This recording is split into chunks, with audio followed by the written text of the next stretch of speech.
नमस्कार. तर आज आपण बघणार आहोत मोड आलेल्या मटकीची मस्त झणझणीत अशी रस्सा भाजी एका वेगळ्या पद्धतीने, म्हणजेच नेहमीपेक्षा थोड्या वेगळ्या पद्धतीने. पद्धत थोडी वेगळी आहे नेहमीपेक्षा. खूप छान होते या पद्धतीने रस्सा भाजी. बघता क्षणी तोंडाला पाणी सुटेल असा हा चमचमीत आणि चटकदार मटकीचा रस्सा. भात असो भाकरी असो असा हा चटपटीत चवीचा मटकीचा रस्सा कसा करायचा हे आज आपण या व्हिडिओमध्ये बघणार आहोत. तर मटकीची सुंदर अशी रस्सा भाजी बनवण्यासाठी इथे मी पावशेर म्हणजेच 250 ग्रॅम मटकी घेतलेली आहे. तुम्ही बघू शकता अगदी सुंदर असे मोड आलेले आहेत मटकीला. मोडाची मटकी खाल्ल्यामुळे शरीराला पोषक तर असतेच, पण चवीला देखील अगदी छान लागते. म्हणून शक्यतो कडधान्यांना मोड आणून खावेत. चला तर मग रेसिपीला सुरुवात करू. सर्वप्रथम कढईमध्ये 3 ते 4 टेबलस्पून तेल घेतलं आहे. तेल चांगलं गरम झालं की यामध्ये घालायची मोहरी. मोहरी चांगली तडतडली की घालायचं आहे जिरं. जिरंसुद्धा आपल्याला चांगलं फुलू द्यायचं आहे. जिरं फुललं की यामध्ये हिंग घालायचं आहे. सोबतच घालूयात कढीपत्ता. इथे मी कढीपत्त्याची 10 ते 12 पानं घातलेली आहेत. याने सुद्धा खूप छान चव येते रस्सा भाजीला, त्यामुळे कढीपत्ता जरूर घाला. सोबतच घातली आहे कोथिंबीर. थोडीशी कोथिंबीर फोडणीमध्ये अशा प्रकारे घातल्यामुळे भाजीला अप्रतिम चव येते. वरून तर आपण भाजीच्या कोथिंबीर घालतोच भाजी झाल्यावर, पण अशा प्रकारे फोडणीतसुद्धा कोथिंबीर घालून बघा, खूप छान अशी वेगळी चव येते भाजीला. तर आता कोथिंबीर घालून झाली. यामध्ये आपण आता बारीक चिरून घेतलेला कांदा घालायचा आहे. तर इथे मी एक मध्यम आकाराचा कांदा बारीक चिरून घेतला आहे. इथे या भाजीमध्ये फोडणीमध्ये जास्त कांदा घातला नाही, एकच कांदा घातला आहे, कारण यामध्ये जे वाटण घातलं आहे ते कांदा खोबऱ्याचं वाटण आहे. मध्यम आकाराचा कांदा मी इथे बारीक चिरून फोडणीमध्ये घातला आहे. तुम्ही लहान आकाराचा कांदा किंवा अर्धा कांदा घातला तरी देखील काही हरकत नाही. तर आता कांदा आपल्याला या फोडणीमध्ये चांगला ट्रान्सपरंट होईपर्यंत परतून घ्यायचं आहे. म्हणजे अगदीच लाल करायचं नाही, फक्त त्याचा रंग बदलेपर्यंत परतून घ्यायचं आहे. तर हा बघा कांदा परतून झाला आहे. आता यामध्ये आपण टोमॅटो घालू. तर इथे मी एक मध्यम आकाराचा टोमॅटो बारीक चिरून घेऊन यामध्ये घातलेला आहे. टोमॅटोसुद्धा आपल्याला मऊ होईपर्यंत परतून घ्यायचं आहे. तर आता मी कांद्यासोबत हा टोमॅटोसुद्धा चांगला मऊसूत होईपर्यंत परतून घेतला आहे आणि यामध्ये घातलं आहे लाल तिखट. तर इथे मी 1 चमचा लाल तिखट घातलेला आहे. तुम्ही तुमच्या आवडीप्रमाणे, म्हणजेच तिखटाचं जसं आवडतं तुम्हाला तसं लाल तिखट यामध्ये घालू शकता. सोबतच घातला 1 मोठा चमचा गरम मसाला, जो की साठवणीतला गरम मसाला आहे. तुमच्याकडे जो कुठला साठवणीतला मसाला असेल तर तुम्ही यामध्ये घालू शकता.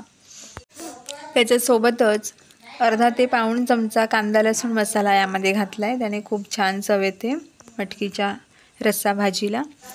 आता हे मसाले लो फ्लेमवर असे परतून घ्यायचे 1 मिनिटभर, किंवा गॅस बंद केला तरी देखील चालेल. गॅसची फ्लेम यावेळी लोच ठेवायची आहे, नाही तर मसाले जळू शकतात. त्यानंतर आता आपण मोड आलेली मटकी यामध्ये घालून घ्यायची. मटकी घालून घेतल्यानंतर ती खमंग अशा फोडणीमध्ये छान अशी परतून घ्यायची. अशा प्रकारे फोडणीमध्ये मटकी परतून घेणं खूप गरजेचं असतं, त्यामुळे भाजीची चव वाढते. म्हणून आधीच पाणी न घालता अशा प्रकारे फोडणीमध्ये 2 ते 3 मिनटं मटकी चांगली परतून घ्यायची.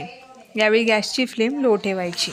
2 ते 3 मिनटं ही मटकी मी चांगली परतून घेतली आणि आता यामध्ये चवीप्रमाणे मीठ घालून घेते.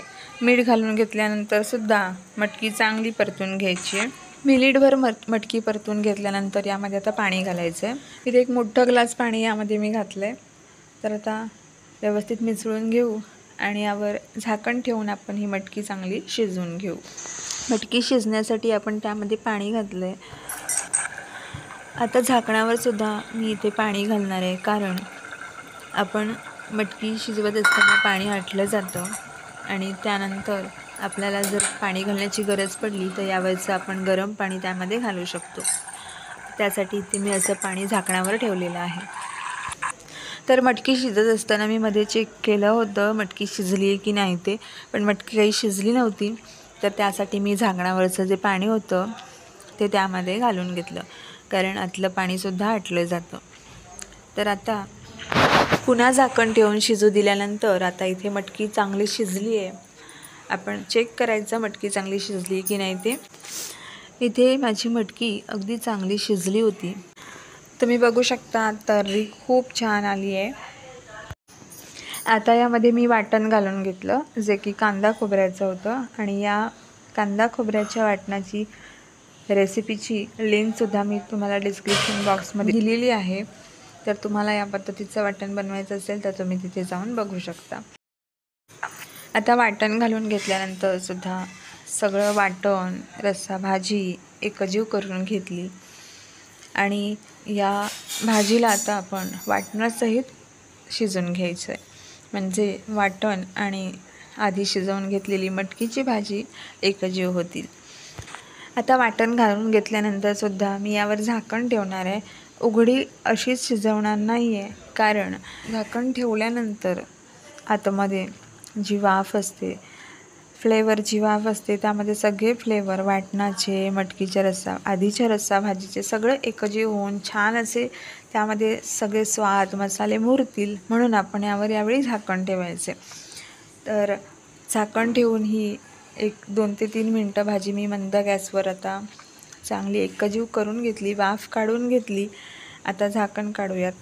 तर इथे आपली मटकीची छान अशी तर्रीदार रस्सा भाजी रटमटून आली आहे. मस्त एकजीव झाले सगळे मसाले यामध्ये.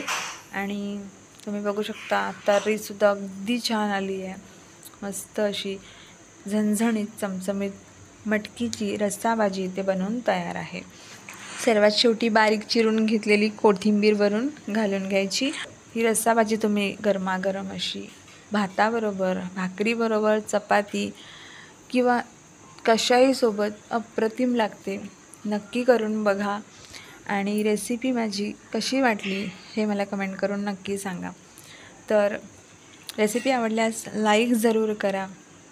चॅनलला अजूनपर्यंत सबस्क्राईब केलं नसेल तर सबस्क्राईब करा.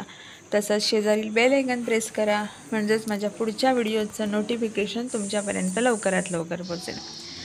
लवकरच पुन्हा भेटू अशीच एक नवीन रेसिपी घेऊन. तोपर्यंत नमस्कार.